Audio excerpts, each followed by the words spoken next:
Willkommen zu den Übungsgesprächen auf Deutsch mit Geschichten. Bist du bereit, dein Deutsch zu üben und fließender zu werden? Lass uns anfangen. Es war einmal ein Mann, dessen Frau gestorben war, und eine Frau, deren Mann gestorben war. Der Mann hatte eine Tochter, und die Frau hatte ebenfalls eine Tochter. Die beiden Mädchen kannten sich und gingen oft zusammen spazieren. Eines Tages besuchten sie die Frau in ihrem Zuhause. Die Frau sagte dann zur Tochter des Mannes: „Sag deinem Vater bitte, dass ich ihn heiraten möchte. Wenn er einwilligt, wirst du jeden Morgen in Milch baden und Wein trinken, während meine Tochter in Wasser baden und Wasser trinken wird.“ Das Mädchen ging nach Hause und erzählte ihrem Vater, was die Frau gesagt hatte. Der Mann dachte: Was soll ich tun? Eine Ehe kann glücklich, aber auch schwierig sein. Er konnte sich nicht entscheiden, also zog er einen seiner Stiefel aus und sagte: „Nimm diesen Stiefel. Er hat ein Loch im Boden. Geh auf den Dachboden, häng ihn an den großen Nagel und füll ihn mit Wasser.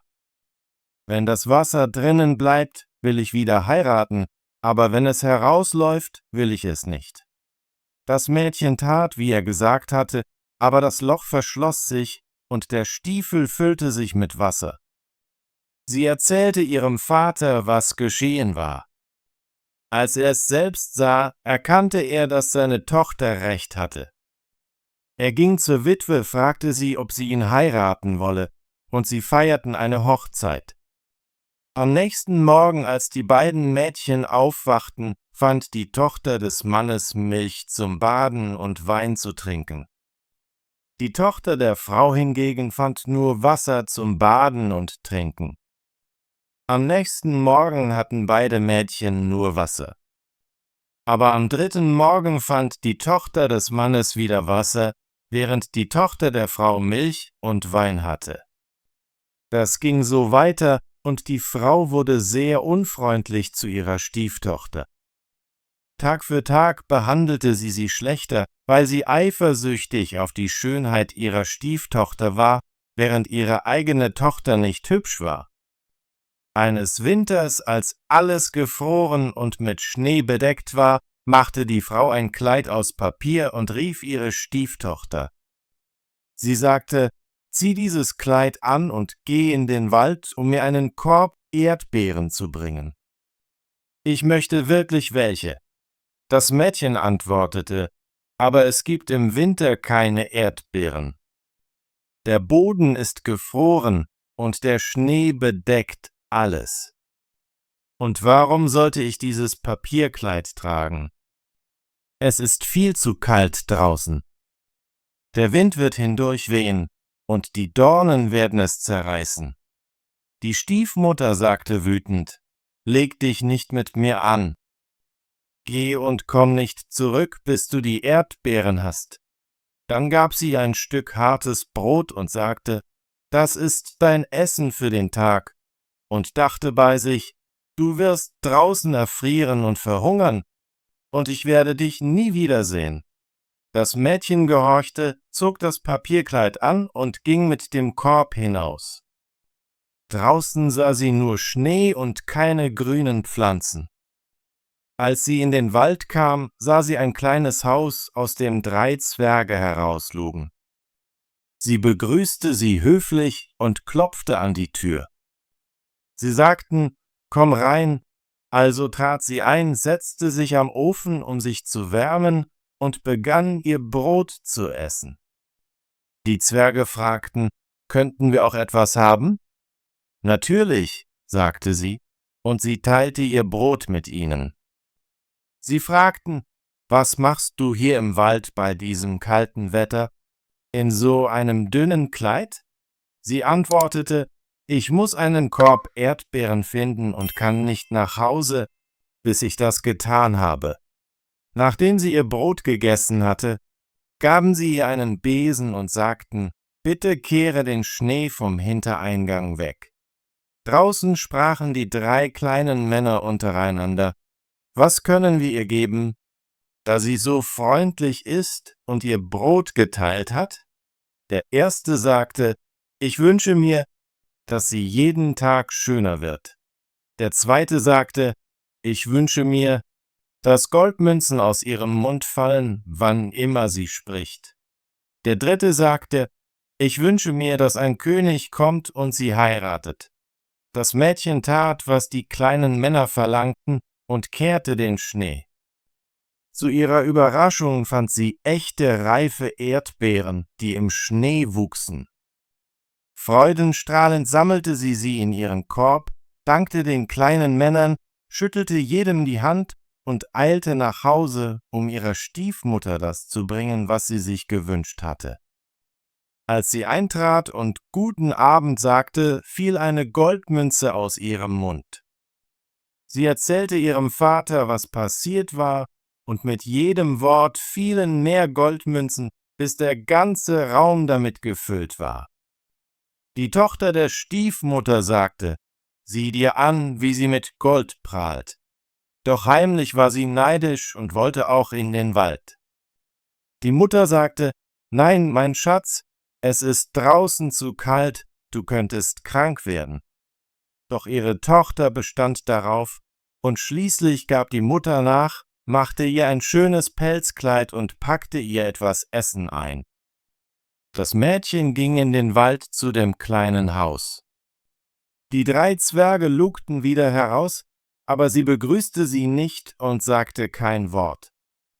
Ungeschickt ging sie hinein, setzte sich am Ofen und begann ihr Essen zu essen. Die kleinen Männer fragten, könnten wir auch etwas haben? Aber sie antwortete, es ist nicht genug für mich. Wie kann ich da teilen? Nachdem sie ihr Essen beendet hatte, sagten sie, hier ist ein Besen für dich. Bitte kehre draußen am Hintereingang. Sie erwiderte, auf keinen Fall. Ihr könnt selbst kehren. Ich bin nicht eure Dienerin. Verärgert, dass sie ihr nichts geben wollten, ging sie zur Tür hinaus. Die kleinen Männer beschlossen dann, was können wir ihr für ihr unhöfliches Verhalten und ihr neidisches Herz geben? Der erste sagte, ich wünsche mir, dass sie jeden Tag hässlicher wird. Der zweite sagte, ich wünsche mir, dass jedes Mal, wenn sie spricht, ein Frosch aus ihrem Mund springt. Der dritte sagte, ich wünsche mir, dass sie ein schreckliches Ende haben wird. Das Mädchen suchte nach Erdbeeren, fand aber keine und ging wütend nach Hause. Als sie den Mund öffnete, um ihrer Mutter von ihrem Tag zu erzählen, sprangen mit jedem Wort Frösche heraus, die alle um sie herum entsetzten. Die Stiefmutter wurde noch wütender und dachte sich Wege aus, um der schönen Stieftochter zu schaden. Schließlich nahm sie einen Topf, stellte ihn auf das Feuer und kochte Garn darin. Als es fertig war, warf sie es der armen Mädchen auf die Schultern und gab ihr eine Axt, mit der sie zum gefrorenen Fluss gehen und ein Loch ins Eis schneiden sollte, um das Garn zu waschen. Das Mädchen gehorchte, ging zum Fluss, und während sie das Eis schnitt, kam eine prächtige Kutsche angefahren, aus der der König stieg. Er fragte sie, »Wer bist du und was machst du hier?« »Ich bin ein armes Mädchen, das Garn wäscht«, antwortete sie. Der König hatte Mitleid mit ihr, und als er ihre Schönheit sah, fragte er, »Willst du mit mir kommen?« »Ja, ich würde mich sehr freuen«, sagte sie, glücklich, ihrer Mutter und Schwester zu entkommen. Sie stieg in die Kutsche und fuhr zum Palast des Königs, wo sie eine große Hochzeit hatten, so wie die kleinen Männer versprochen hatten. Ein Jahr später hatte die junge Königin ein Baby. Als die Stiefmutter von ihrem Glück hörte, kam sie zum Palast, um den Vorwand eines Besuchs zu erheben.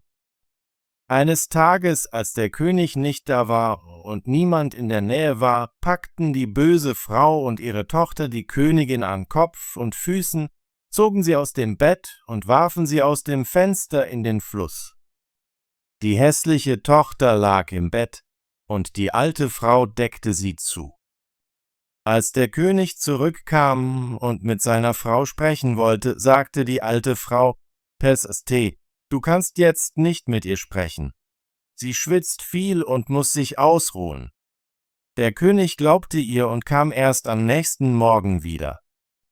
Als er mit seiner Frau sprach, antwortete sie, aber mit jedem Wort sprang ein Frosch aus ihrem Mund anstatt Goldmünzen. Er fragte, was los sei, aber die alte Frau behauptete, es läge am Schwitzen und würde bald verschwinden. In der Nacht sah ein Diener eine Ente, die im Graben schwamm, und sie sagte, »König, was machst du? Schlafst du oder bist du wach?« Als er nicht antwortete, fragte die Ente nach dem Baby. Der Diener antwortete, »Das Baby schläft gut.« Die Ente ging dann nach oben, nahm die Gestalt der Königin an, fütterte das Baby und schwamm dann wieder davon. Das geschah 2 Nächte lang. In der 3. Nacht sagte die Ente zum Diener, er solle dem König sagen, er solle sein Schwert nehmen und 3-mal über sie an der Tür schwingen. Der Diener sagte es dem König, der kam und sein Schwert 3-mal schwang, und beim 3. Schwung stand seine Frau wieder vor ihm, stark und gesund wie zuvor. Der König war überglücklich, versteckte die Königin jedoch bis Sonntag, als das Baby getauft werden sollte. Bei der Taufe fragte er, was verdient eine Person, die jemanden aus dem Bett zieht und ihn ins Wasser wirft?